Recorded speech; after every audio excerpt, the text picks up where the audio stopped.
welcome to No Apologies on Beck, where we are unafraid to speak the truth. I am your host, Rick Becker, our co-host, Lori Hintz. Hiya. Hi.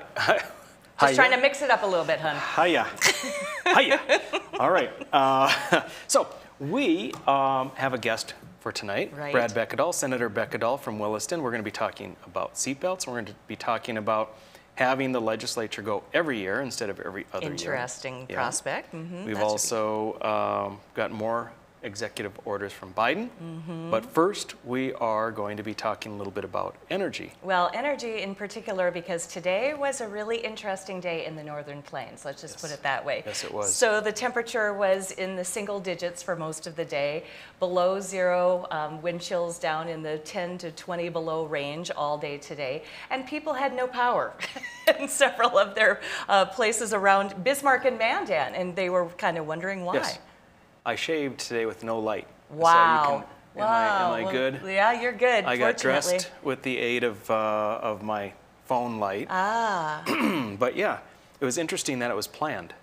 It was planned, but yet people weren't necessarily notified, as far as I could tell. Well, it seems okay. So it was planned by the grid, whoever those that work the grid, Those, not necessarily from the local providers. Right. And so I don't think the communication was really there. Well, I did see a press release yesterday, I believe, that kind of said there was a state of emergency. They were having problems in Texas, and I saw something about that. I think we have a graphic actually to show you of that, in fact, as a matter of fact. And it was a Facebook post by Governor Burgum, and you can see that there are some interesting yellow spots up there on North Dakota. But that is part of SPP, and that, was part of us.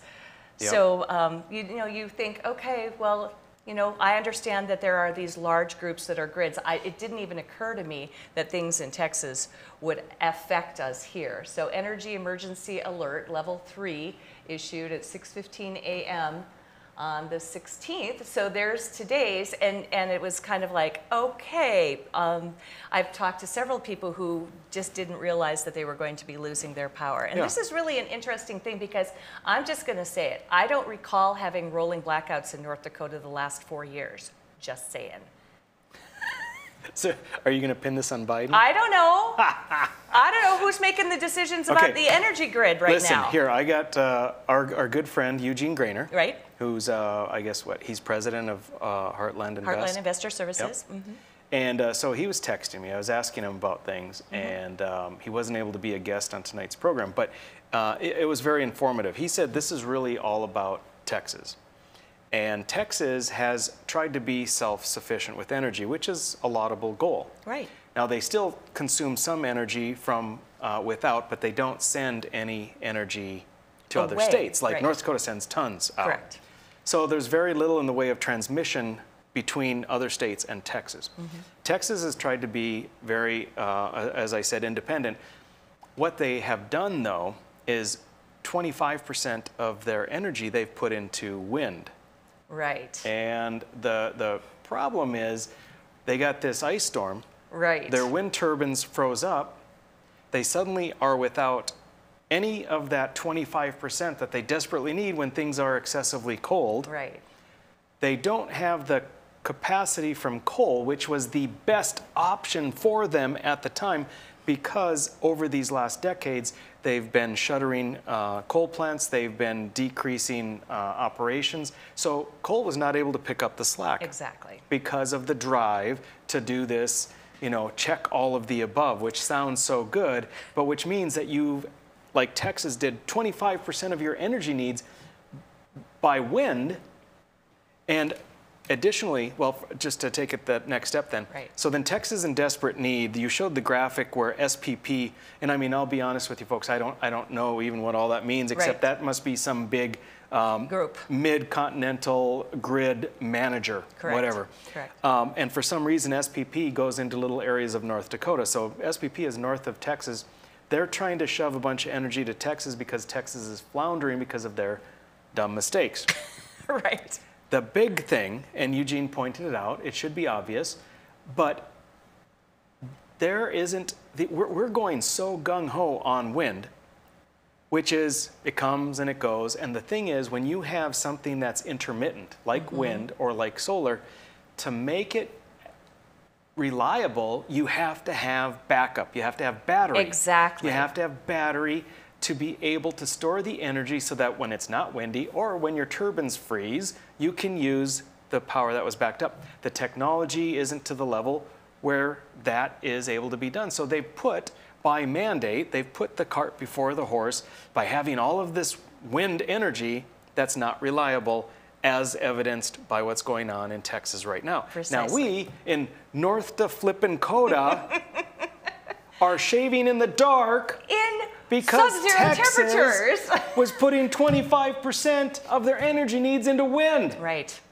Yeah, it seems kind of asinine to me, actually. I just didn't understand it. I'm thinking, why on earth are we getting punished for something that they didn't do well in Texas? And Texas is usually pretty good with energy. I'm thinking, what's going on? Well, those turbines absolutely froze up. And anybody who's seen on Facebook the helicopters trying to de-ice them, which is so incredibly ironic because you're using huge amounts of fuel to be able to do that. I mean, it's just too ironic. Yeah. Also, I read a little bit, I was reading about wind turbines and what it's like to decommission them. I don't know if you know this, but according to utility documents filed by Xcel Energy and its Noble Wind facility, it'll cost about $445,000, that was in 2009 dollars per turbine to decommission the wind facility. And then that means in 2019 dollars, that'd be $532,000 just to take it down. Yeah. So- Yeah, and the state, North Dakota, for example, is working with wind folks because oil, for example, there's this whole process, if you want to say, use the term decommission, Right. there's this whole process and To reclaim and to everything, reclaim yep. and the bonding that's necessary and so forth. And they're realizing that we have to do the same thing with wind because it's very costly and you've got all of this They last about 20 years, I'm stuff told. that you then need to put into a landfill somewhere. Exactly. All right, so we've got a couple of other graphics here Yes. from This a is National interesting. Review article. So wind turbines are shut down when temperatures are below 22 degrees Fahrenheit or 22 below, because it is too cold to operate them safely. This means it will be too cold for the wind turbine built by the power company to generate any electricity. Now that is bad enough. However, when you add that to, they note that during the last polar vortex in 2019, wind and solar provided almost no power. Ergo, when you really need power and heating, wind and solar are out of commission. I mean, it's great to diversify and it's great to have a bunch of different sources, but green energy is useless during cold snaps. Yeah, it actually is. And there's one other graphic here. This is my favorite. Wind turbines personally. actually consume electricity. They don't produce it, they consume it because of the electric heaters in their gearboxes. So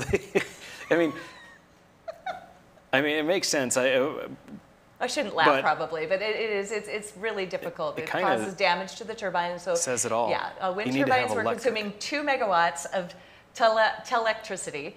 Wind turbines are a liability on the grid when the power is needed most. And that is when it was just kind of unbelievable that we have been on this really, really tough cold snap and then all of a sudden people have no power. And it's apparently not stopping. We're going to have some more outages, I am told.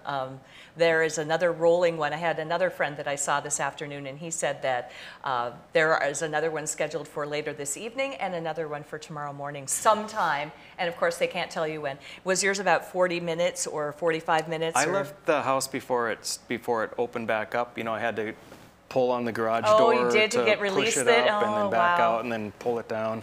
I mean, you know, first world problems. Right, it's all true. It's all But, true. I had another girlfriend who had a child in school today, though, in Mandan, and her child was in the dark for 40 minutes in school, too. Yeah. I mean, you got to remember kids are in school yet. So. The big thing here is not so much that I have a problem helping Texas out, Right.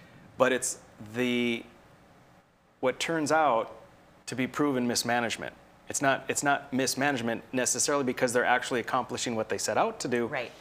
But we'll say maybe it's misguided. Planning, It's yes. misguided attempt. And Poor planning. And I think this is a great lesson. I think this will have a ripple effect on how people view wind and view the importance of not being reliant on it, at least not until such time that we have the technology that you actually have reliable battery backup. I absolutely concur. Excellent, excellent point. So when we come back, we are going to have our guest, Senator Brad Beckedahl of Williston, will be with us in just a moment.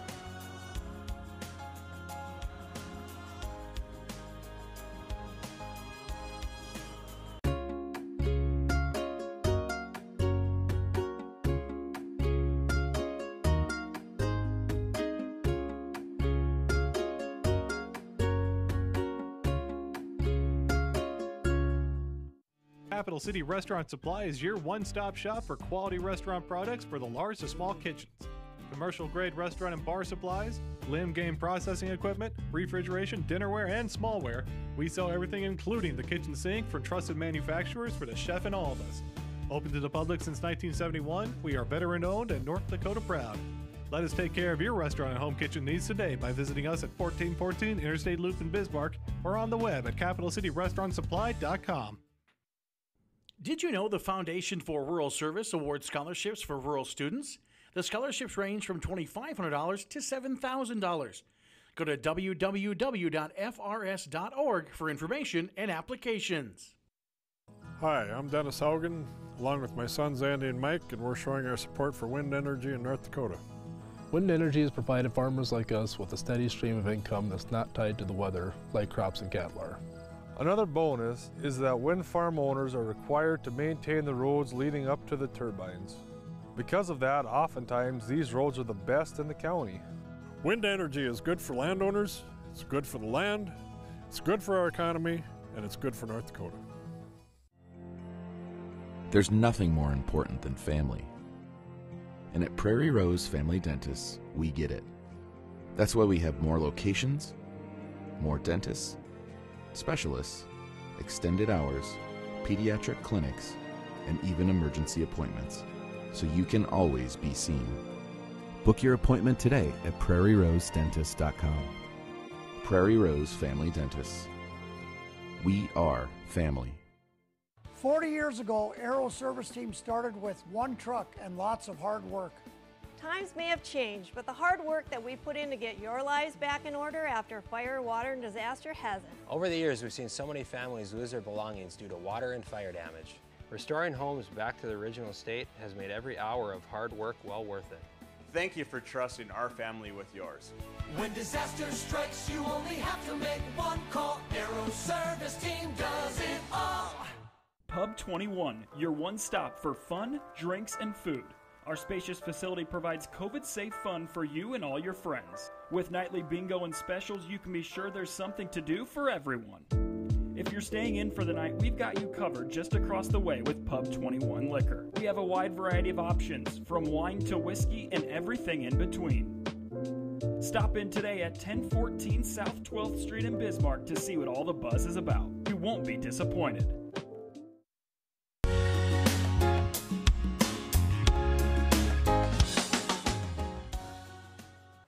Welcome back to No Apologies on Beck. We are here with a special guest, Senator Brad Beckedahl, District 1 in Williston. Thank you for being on the show. I appreciate it. Thank you. It's an honor, and I'm happy to be here. Yeah. So you've got a couple of bills that are interesting. I think the annual sessions is fascinating. So we're going to talk about two bills. Sure. One on this segment, one on the next segment. The first segment here, we're going to talk about annual sessions. The viewers, I think, are fully aware that the legislature meets every other year. Right. And you are proposing, your bill proposes that we meet every year. Now we've got a couple of graphics. I'm going to show those and then kind of set the table. You can then tell us and the viewers all about your bill, what the intentions are, and how it's all going to work. Okay, so go ahead and pull that up if you will. So it says that the Legislative Assembly shall reconvene annually for a number of days to be determined by the Legislative Assembly, but the total number of days may not exceed the number of natural days available under the Constitution. And again, for our astute viewers, they know that that number is 80. And so in the Constitution, even though we meet every other year, there's nothing that says we can't meet every year so long as they don't exceed 80. Now, well, let's hold off on the second graphic because that's where I want to pose a question again. But so take it from there. What made you decide to put this bill in? Well, I've always believed that the way we have our system now every other year, and the budget section, even though I'm a member of that since I'm on appropriations, the budget section making appropriations decisions for the legislature when we're not in session is not the way we should be doing business. I think constitutionally, every legislator has a fiduciary responsibility to be an appropriator and vote on expenditures for the state. So from my perspective, I've always wanted to see an opportunity to bring the legislature back, the full legislature back, to deal with spending decisions that we now do through the Emergency Commission and the budget section. And that was the primary reason I started this effort 2 years ago. Gotcha. Well, I can't argue with that, because decisions do have to be made, because we have effectively an 18-month interim, right. 20 actually, right? And so arguably there is a body, a limited body, that's making a decision that the entire legislature should. I've opposed some, it's been a while now since an annual session was proposed. I kind of opposed it because my concern was it's going to become effectively, there'll be such a push then to change the Constitution that each of those sessions will become 80 days, and then we become like all of the other states. Yeah, and that's never been the intention of the bill, to be honest with you. I also think that we could have more discipline as legislators to ourselves and accomplish more in this session that we're in currently on the policy. We still have to pass the biennial budget this session. But I really wanted the opportunity for the review session, primarily for the expenditure side of things. We just spent $1.25 billion of federal money, or authorized spending $1.25 billion of CARES Act funding from the federal government last year without a public hearing, without any public input opportunities, and without the full legislature in session. I disagree with that. I understand why we had to do some things then, but I think this bill provides the opportunity, if we have the discipline to limit ourselves to a reasonable number of days in this session and save some days for the even numbered year session, I think we can deal with it with the full legislature as we should be. So are you proposing that so we normally meet on odd years like we are now. Are you proposing, as the way you envision it, that the even numbered year sessions are specifically for continuing to address the appropriations and spending? And exactly, Rick. So what I'm talking about is that I call this the long year session. In the in the odd numbered years, the long year session, which still passes a budget, still primarily with policy bills. The short year session, which is the even year when we would have to come back then, I look at that as a fiscal review opportunity. Okay. I look at that for the full legislature to understand decisions that have been made in their absence and bring them up to speed.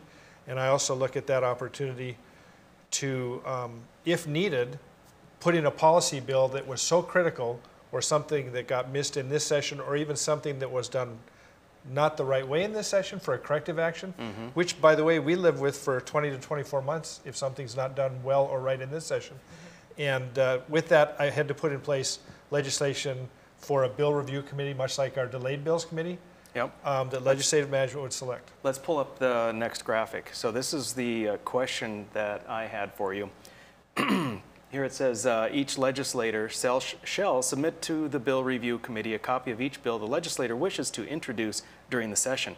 The committee shall identify which bills must be prioritized based on the importance and time sensitivity of the bill subjects.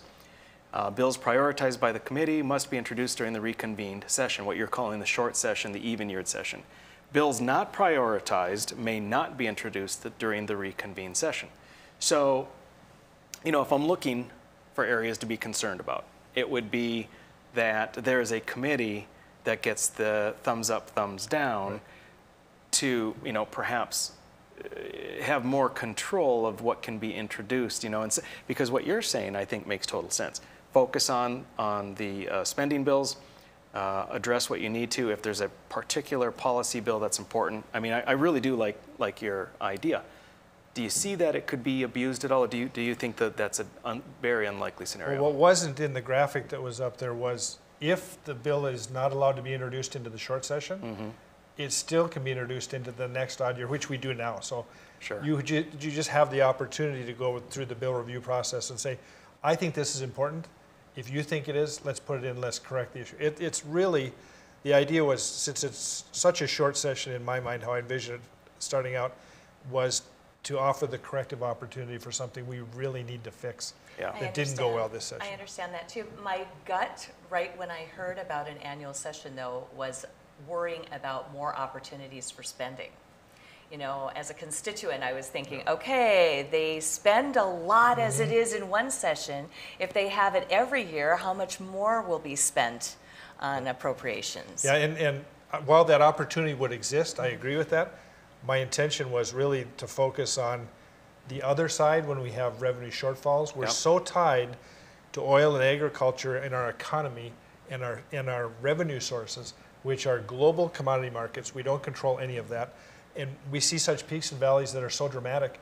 I thought it would give us the opportunity to come back and make corrective measures in the spending side we already authorized, maybe to dial some things back if we have to, really to just give us the opportunity to maybe avoid the governor's ability to do allotments, which are across the board, as you remember. Yeah, that's not good. We could be selective in that process. He can't by the legislation we have today.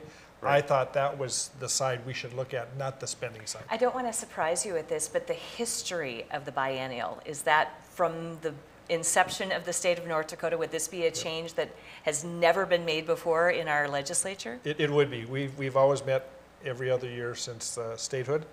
We are one of 4 states that still does that. Texas does it. They are authorized for 140 days. We're authorized for 80. Right. But Texas has the ability to call themselves back into session anytime they want, and they do.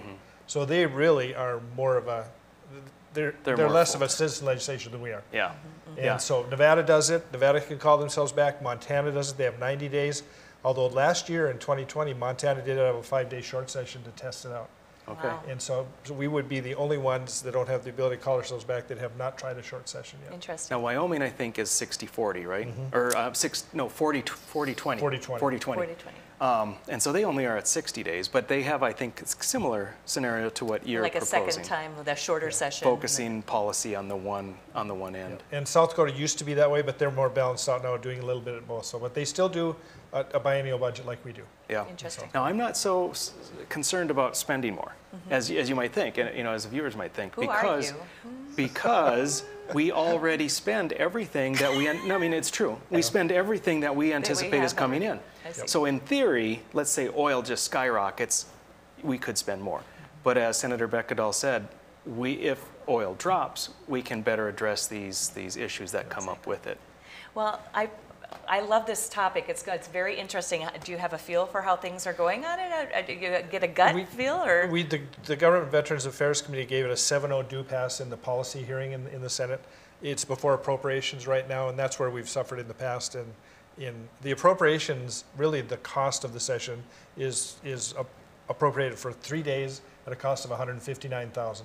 In a $15 billion biennial budget, it's not a great deal of money, but it has to be dealt with in appropriations. And that's where we've failed in the past. Appropriations will typically not like the bill. I'm hoping times have changed with the COVID event we went through. Gotcha. Very good. Okay, great topic. We are coming back, another segment with Senator Bekkedahl. We're going to talk about seatbelts, something that maybe he and I won't agree on.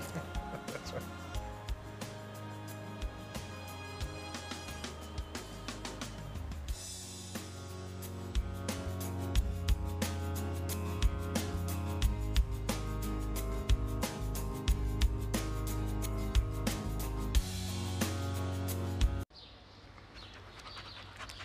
Jeez, what a mess. Look at that. There's roof stuff everywhere. It's so embarrassing. Ruins the neighborhood. Come on, humans. Let's get this fixed.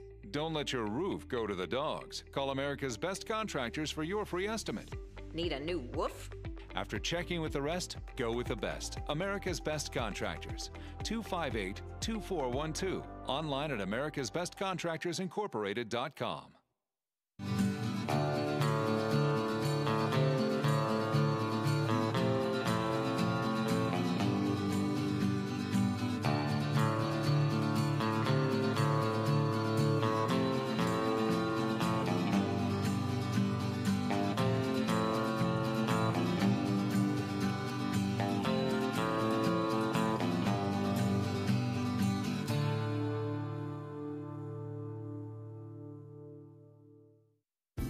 Beck Communications is hiring. Beck Communications is seeking qualified candidates for plant technicians in our Wheatland, North Dakota location. Beck Communications is an equal opportunity employer.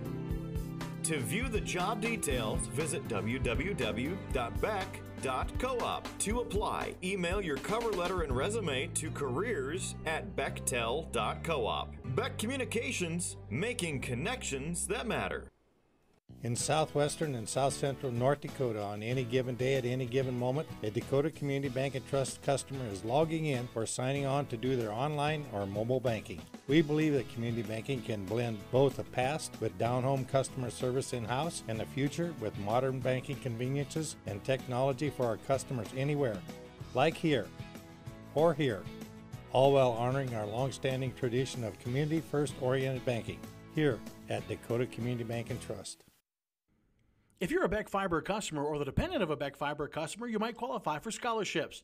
Beck awards scholarships to seniors headed to college or to students attending University of Mary. Go to www.beck.coop for eligibility guidelines and applications.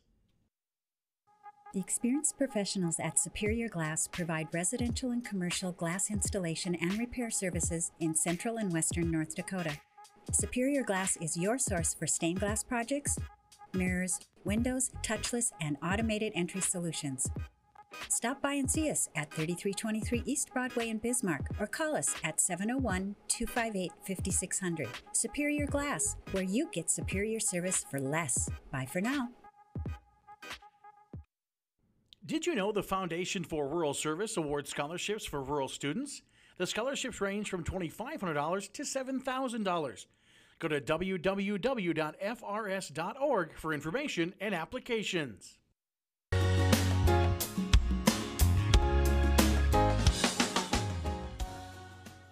Welcome back to No Apologies on Beck, your after-hours oasis of sanity. I'm your host, Rick Becker, our co-host, Lori Hintz, and our distinguished guest, Senator Brad Beckedahl from Williston. We're happy to have you here. Thank you. It's good to be here. So we just covered annual sessions, and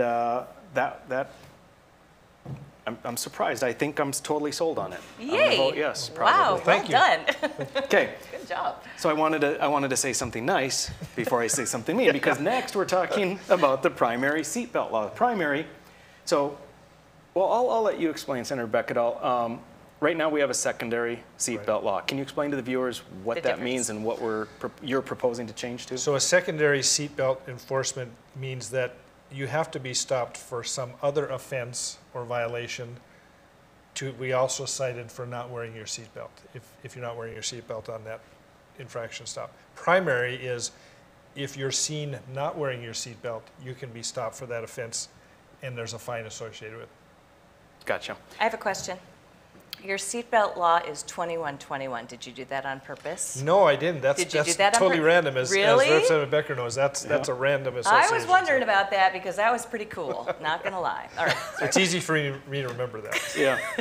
All right. So in the bill, what we have is a subject to the limitations of this section is struck language, and that means it's referring to that secondary law, correct? Correct. So it no longer relies on that, and now it's just a matter of you must be wearing a seatbelt, and the aspect of the front seat occupant is crossed off, so that it also changes not only from a secondary offense to a primary, that you can be pulled over, but everybody in the car must be belted, correct? Correct. Okay. So when, and I'm not trying to put you on the spot at all, but I mean, when was the secondary seatbelt law put into place? I'm guessing that you know, because I don't know that date. I really don't. Okay. I came to this sponsorship with a request from the Vision Zero committee to do this. So they would have all that fact and information, and I probably should have done my homework. Well, I should have done my homework, so I apologize. I'm thinking it was something around 2008 or I don't know, but I think it was in the 12 years, 2000s, mid 2000s. But the idea was that the voters, I think, had voted it down, and it wasn't really getting traction, and the people that wanted it were just not getting what they wanted, and so they came up with the halfway solution. Okay. And then that seemed to work because it was a compromise. But now we're moving on from that. So the Vision Zero folks, the Vision Zero is it's Department of Transportation It's initiative. the DOT, it's the Highway Patrol, it's the Association of Counties. Okay. It's a lot of the Safety Coalition. Right. It's anybody related to safety issues in the state. I'm not fond of the name, I got to tell you, Vision Zero, because it means their goal is zero fatalities. And I It's think impossible. yeah, I mean, I'd rather have a goal of something that's attainable. But I mean, it's laudable what they hope for one day, but it'll never happen. I think there were 97 fatalities this year. That's correct, in 2020. Yeah, in 2020. Now, it passed in the Senate. I'm a little surprised. Did it just have a very warm reception, or was there some debate? There was actually considerable debate on the bill on the floor. It came out of committee with a 3-3 without committee recommendation. Really interesting. And on the floor, it passed 28 to 18. Okay. And one member that was gone for the day would have voted for it. So essentially it was going to be 29 to 18 was the vote. And I was surprised by the vote, to be honest with you. I really was, Yeah. because it hasn't done that well before. So. Right. Well, you know, there was a bill that was put through the House to get rid of the seatbelt law entirely, I think as a response to your primary seatbelt law. And that failed, and that was expected as well.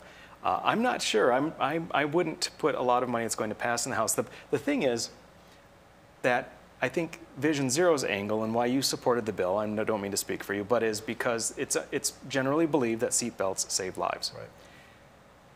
My position is that it is the individual's choice because, except for some very weird, rare circumstances, the only victim is the person who's making the choice. And so, you know, we got the argument, well, it's costly and our job is to protect people's health and so forth. And then my question is, if we do that, does that mean that we should then enforce all of the other things that we would consider good decisions? Right. You know, like where does it stop if this is the start? What do you feel about that approach? Well, and I totally get that, and it was not my intent to tell people what to do, to be honest with you. But when I saw the statistical information that said just passing the bill in other states has led to a 12 to 15% increase in seatbelt usage, that in North Dakota they tell us would translate to saving about 5 lives a year in fatality accidents. Mm-hmm. I just choose to save lives if I can. And yeah. I know I give up my own personal freedom by making that decision. Right. But I really feel it's important. I have a history of, I've tended to victim accidents on highway accidents before myself. I've served in Iraq. I was a triage officer for the largest combat hospital in the country. I've seen a lot of bad things. And so do our highway patrol, and so do our safety people out there, our EMTs. If we can avoid more of that by wearing seatbelts, I think it's a good thing. Yeah. Well, again, it's one of those things where there are so many things where we can say if it saves one life, it's worth it. But before you know it, right. Governments in every little, because, for instance, it would save far more lives if we lowered all of the interstate speed limits to 40. Yeah. But no one's going to do that. No. So no matter how we position it, there's always that aspect of, do we pass legislation that saves lives versus infringes on liberty or infringes even on convenience? Because a speed limit isn't a liberty. We already accept that there are speed limits, right. But we're not willing to accept one that's slower and impedes how fast we want to get places, even though it would save more lives than the primary seatbelt law.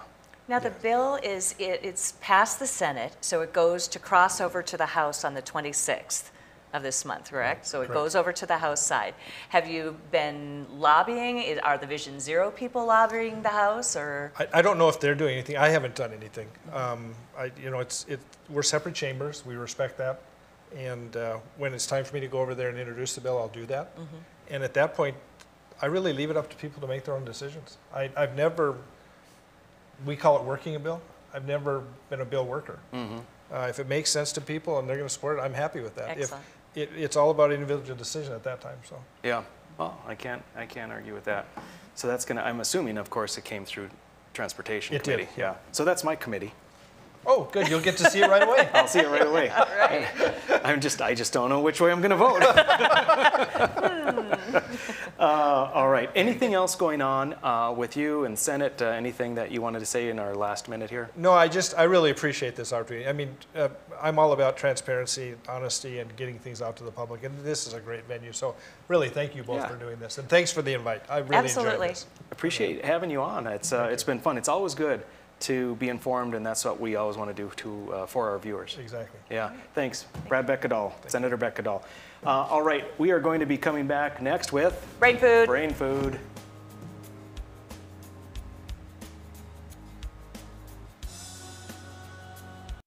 Howdy folks, it's the County Line Cafe. I reckon it's time you're due for a hearty meal. So saddle up for the day with one of our Hey Bossin breakfast homemade soups. Fill your grill at our salad bar, sink your teeth into our famous County Line burger and barbecue ribs. Top it off with spoon rattling pie with a calm roll that's sure to put a smile on even the toughest outlaws. Shake the dirt off the boots each night and warm up with the game. Tell them about it, Stacy. I can't wait to see you at the County Line. Since opening in Hebron in 1940, Dakota Community Bank and Trust has been your hometown bank. Our mission has been to provide modern banking convenience with old-fashioned hometown service. We've grown with the communities we serve through year-round events, countless sponsorships, and nearly 7,000 hours of volunteering each year. Learn more about our 80-year history at dakotacommunitybank.com. Capital City Restaurant Supply is your one-stop shop for quality restaurant products for the large to small kitchens. Commercial-grade restaurant and bar supplies, limb game processing equipment, refrigeration, dinnerware, and smallware. We sell everything including the kitchen sink from trusted manufacturers for the chef and all of us. Open to the public since 1971, we are veteran-owned and North Dakota proud. Let us take care of your restaurant and home kitchen needs today by visiting us at 1414 Interstate Loop in Bismarck or on the web at capitalcityrestaurantsupply.com. Jeez, what a mess. Look at that. There's roof stuff everywhere. It's so embarrassing. Ruins the neighborhood. Come on, humans. Let's get this fixed. Don't let your roof go to the dogs. Call America's Best Contractors for your free estimate. Need a new woof? After checking with the rest, go with the best. America's Best Contractors. 258-2412. Online at americasbestcontractorsincorporated.com. Did you know the Foundation for Rural Service awards scholarships for rural students? The scholarships range from $2,500 to $7,000. Go to www.frs.org for information and applications.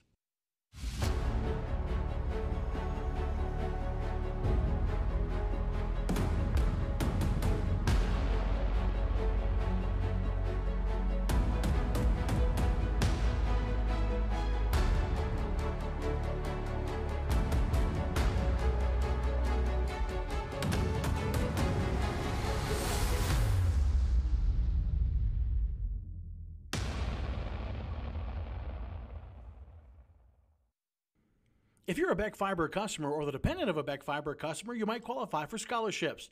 Beck awards scholarships to seniors headed to college or to students attending University of Mary. Go to www.beck.coop for eligibility guidelines and applications.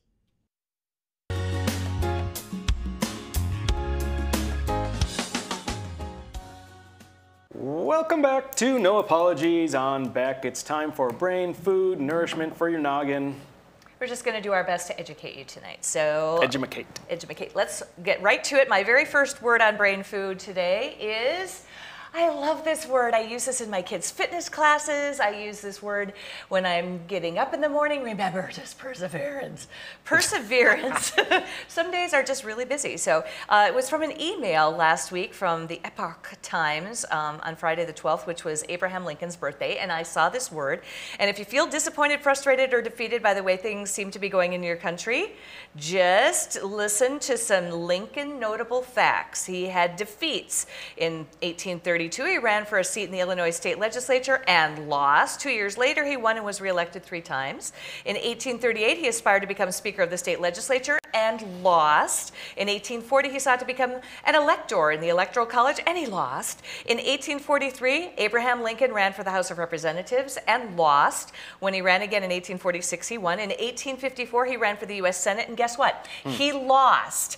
And then in 1856, he sought the vice presidential nomination at the party's national convention, got fewer than 100 votes. In 1858, he ran for the U.S. Senate and again lost again. Did you know this? I never realized that he had such a... Anyway, finally, of course... He was a loser. He finally ran for president in 1860. So if you look at the word perseverance in the dictionary, it should have Abraham Lincoln's name and his face. It is pretty astounding. Anyway, it's a noun. An example of perseverance in a sentence would be the great international collectors and curators, once celebrated for their perceptiveness and perseverance, are now regularly deployed as traffickers or receivers of stolen goods. So persistence, resolution, stamina, endurance, tenacity, diligency, steadfastness. I like this word, doggedness. Yes. Right? So indefatigability. Yep. All right. Perseverance. All right. I've got, for my category tonight, it's World War II. Oh. Yeah. So bring up the graphic. Take a little time. So. It's not, unlike black holes right. And quantum physics, it's not the entirety of World War II. Wow, that so looks like... this is a map of Poland. Wow. And there's nothing specific about that except Poland sits between the USSR and Germany. Mm-hmm. Poland had the greatest percentage of population loss out of any of the nations, European nations. And they were at over 17% of their entire population died. Perished? Wow. Yep. They had 250,000 soldiers died, and then they had just about 6 million civilians died, most of those with crimes against humanity. And they were really caught between, because the Germans took them from one side, then the Germans took over, the section of Soviet Union took them from the other side. Then the Soviet Union came back and came in again, but in the meantime, the Germans had done all of these horrible things. And I think certainly they had the concentration camps, and sure. It wasn't just the Jews that were in there. I believe they set up like brothels, so they would mate the German Aryan soldiers with Aryan-looking women. They had those around, I think, in Scandinavia as well. But yeah, a lot of, so poor Poland, pretty significant, 17%. That's an interesting graphic to me. It's very... Yeah, a lot of okay. So that's Poland. Okay, very interesting. Well, with the P theme, because perseverance, Poland, and now pulchritude, which is about the ugliest word sounding-wise ever, but it means just the absolute opposite. It's a noun that means physical comeliness. In English poet John Keats, he was right when he wrote that a thing of beauty is a joy forever, and then pulchritude should bring bliss for many years to come. Pulchritude means adorable. It means attraction, allure, glamour, loveliness, shapeliness, good looks. Physical attractiveness is pulchritude. I used to use that a lot in college. You did No, I did. I'd go to the bar and be like, hey, you are one pulchritudinous lady. I can somehow see you doing that, actually. As a matter of fact, that's not even a joke, because probably you did. You're so nerdy. Okay, got it. Got it. We're moving on away from nerd, this jocularity into something a little more depressing. Oh, always. Always with the dark. All right. Einsatzgruppen. Einsatzgruppen. More German. Okay, the guys holding the guns are members of the Einsatzgruppen. Okay. And yeah, it means, break down that word for us? It means deployment group. Okay. Deployment group. And they are part of the SS. And so they essentially were responsible for the deaths of about 1.4 million people. And what they would do is exactly what you see here. They would just go around shooting less desirables, most commonly Jews. Well, they look like they're up on almost a Well, what they would do is cliff. they would have the Jews dig a ditch, and then stand in a ditch, and then they would shoot them. And this blows me away. I just stared at this picture today, because these are regular. Now I'm not talking about the people in the ditch. I'm talking about the people on the hill.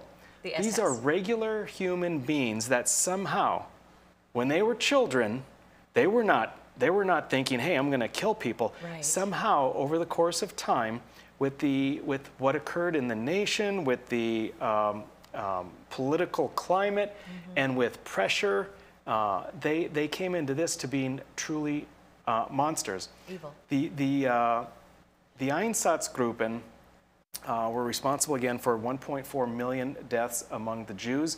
The Jews we always hear about 6 million, but just short of 6 million dead. 55%. We just talked about Poland lost lost 17.2% of their population. The European Jews lost 55% of their population. The Jews in Greece, 86% died. The Jews in Lithuania, 88%, and the Jews in Yugoslavia, 89%. So the Einsatzgruppen is, anyway, You know if you ever what? hear if you know about it, then you are not as likely to repeat that, I'm assuming. that's exactly right. And I'm going to be bringing up this type of topic a little bit more because it goes into the psychology of the human mind in certain political climates. Exactly. Excellent. Very good. All right, brain food. A downer at the end there. However, we're going to, bring things really far up with the executive order of Biden next. Woo!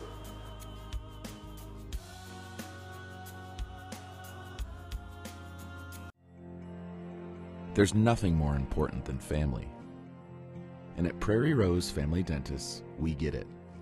That's why we have more locations, more dentists, specialists, extended hours, pediatric clinics, and even emergency appointments, so you can always be seen. Book your appointment today at prairierosedentist.com. Prairie Rose Family Dentists. We are family. Deciding how to promote your business can be hard. Visit the professionals at Dakota Promotions and Printing and let them help you through your struggle. Dakota Promotions provides promotional items and apparel from corporate gifts to team shirts and everything in between. With quick turnaround times and friendly service, they are your best choice. And best yet, you're shopping local. Visit them online at dakotapromo.com or stop in their showroom at 320 West Main in Mandan. Dakota Promotions, delivering promotions just for you.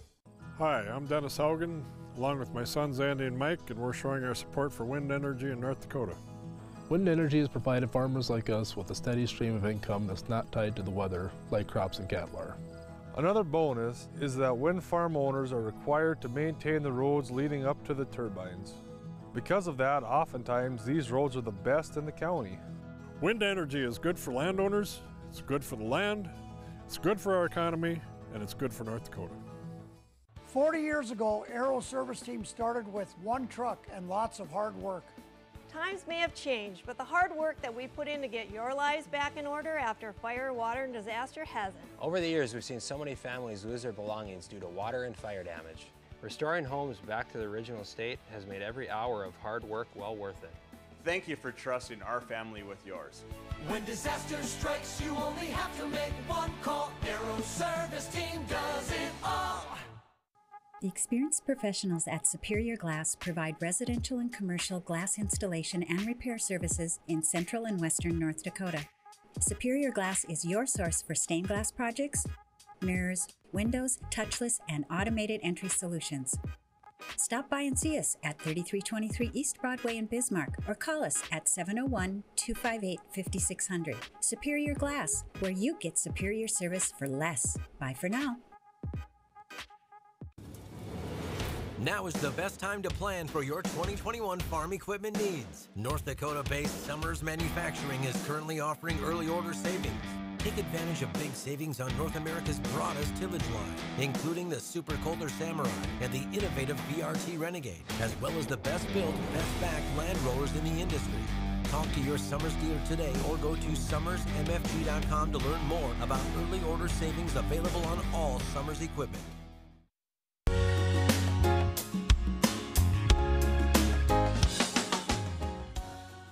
Hey, we're back. No apologies on Beck. It is segment 5, and we're going to talk about a Biden executive order. We've been going through these one by one. We are now on number 23. I am told there's over 50.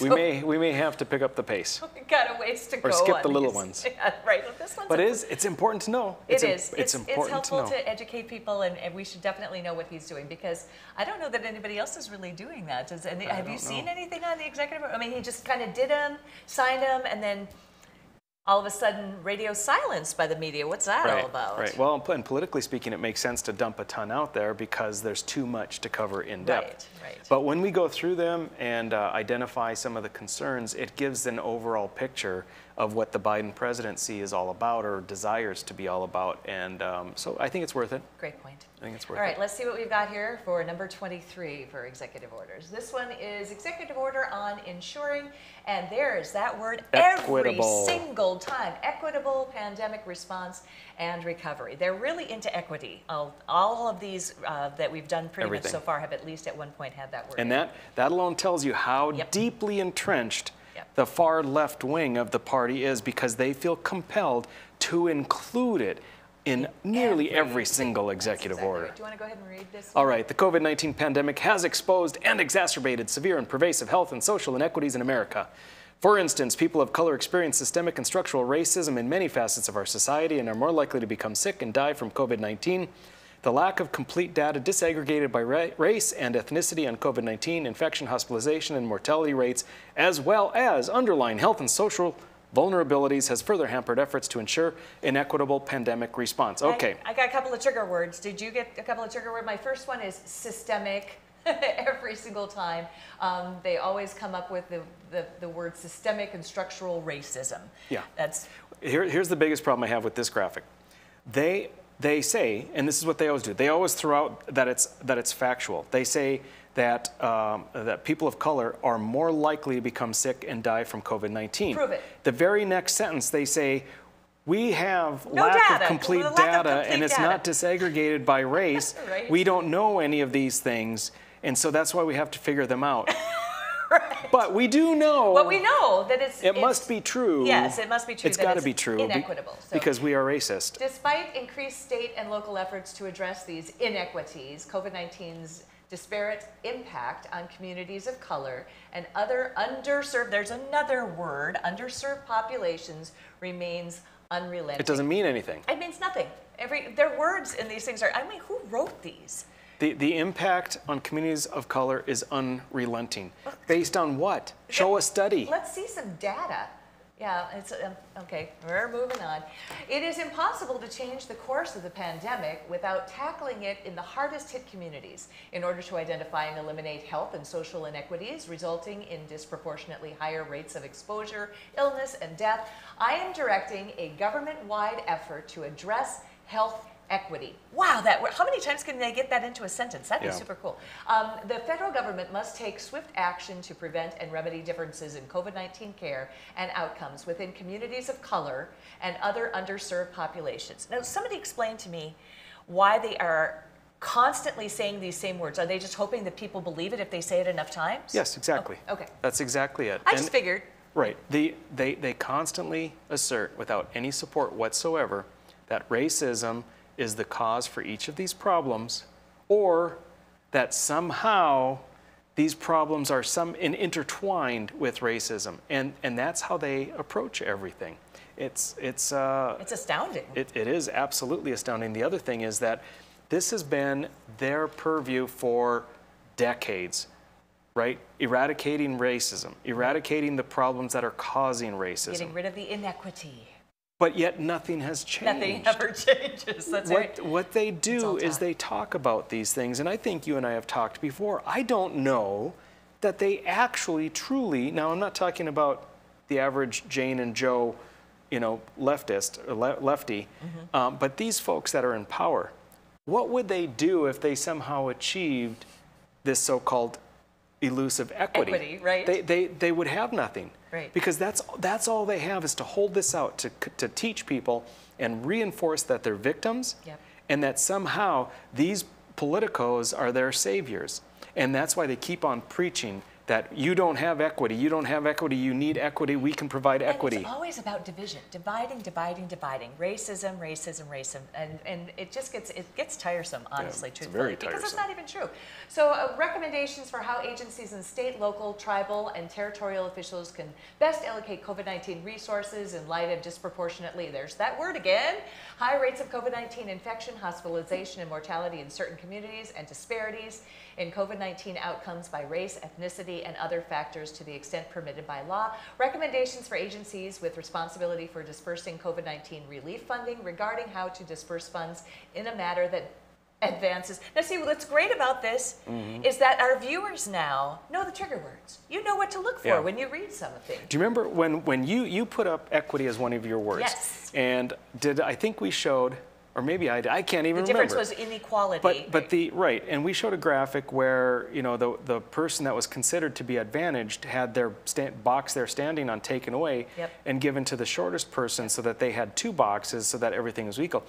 I don't know if what they're suggesting here is that the people they think are less well off are going to be distributed the funds, the PPE, the whatever it is, and they will be withheld from those populations that they deem to have privilege.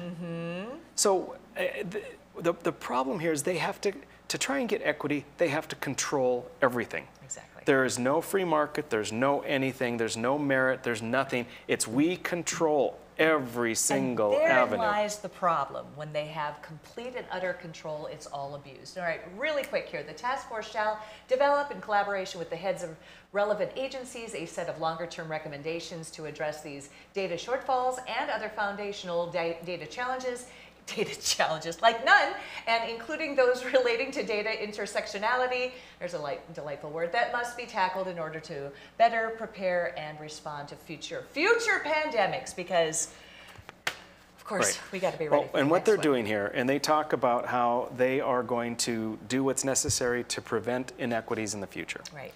So what they've done is set the table, the platform. The previous executive orders about allocating and combining all the resources and then redistributing them to affect the changes that they want, this so-called equity. This is the New World Order. This is part of the Great Reset. It is. This is the government taking over completely. Be afraid. All right, tomorrow, next time on the show, we will talk about crimes bill. Are we going to talk the crimes bill tomorrow? And we are. Bias hate And bill. also we'll be talking about bias crimes as well, too. So join us next time.